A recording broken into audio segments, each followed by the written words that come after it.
What's up guys, Perry from Rockville here, and today I'm going to show you how to set up your RVSM5 studio monitor speaker stands. As you can see, it comes with the rod for the stands themselves, shelves for your speakers, screws for the top and bottom of the stands, bases for the bottom of the stand with different sets of feet depending on what surface we have our stands on, plastic surrounds for the bottom of the stands, washers, and wire management clips. Now as you can see, we have one of our stands fully set up, but remember you're going to follow the same exact steps that we go over for this stand to the next one. So let's start by putting the bottom base on the stand. Now we can take the rod of the stand here and you can tell which side is the top and which side is the bottom because the top has this knob here so we can adjust the overall height for the stand. Now we can take these surrounds and place them onto the bottom of the stand.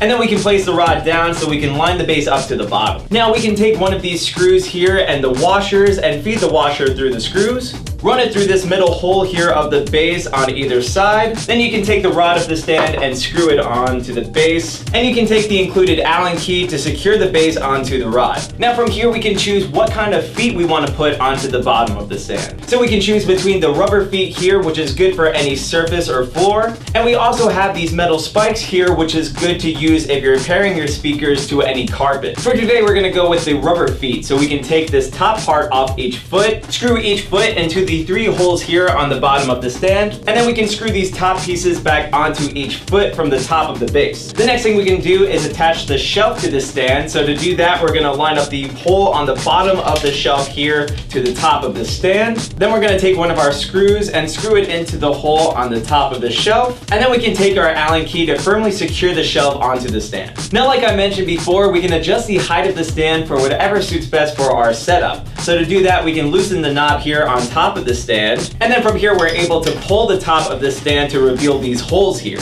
So once we found a height that we like, we can take this pin here that's hanging on the side of the stand and run it through the hole that fits our desired height. This will make it so that the stand doesn't fall any lower than where we want to set it. So as soon as I drop it here, you'll notice that it's not going to go down any further. Then we can tighten this knob here to lock it in place. You'll also notice that these panels here on top of the shelf move around so that this way we can fit our speakers onto the stand no matter how wide they are. So for example, if I'm going to place my speaker on top of the stand here, I can close these panels in to fit the width of my speaker. Then we have these knobs here on the bottom that I can tighten to lock the panels in place. And then I can place my speaker right on top, and you'll see now that we have a perfect fit. The last thing we can do is add these wire management clips here to the top and the bottom of the stand, and this will make it so that any wires coming from the back of our speaker are nice and organized and secure to the stand. So hopefully this showed you guys how easy it is to set up your RVSM5 studio monitor speaker stands. But of course, if you have any questions, comments, or concerns, feel free to reach out to our customer support team through phone or email. As always, I'm Perry from Rockville, and we'll see you guys next time.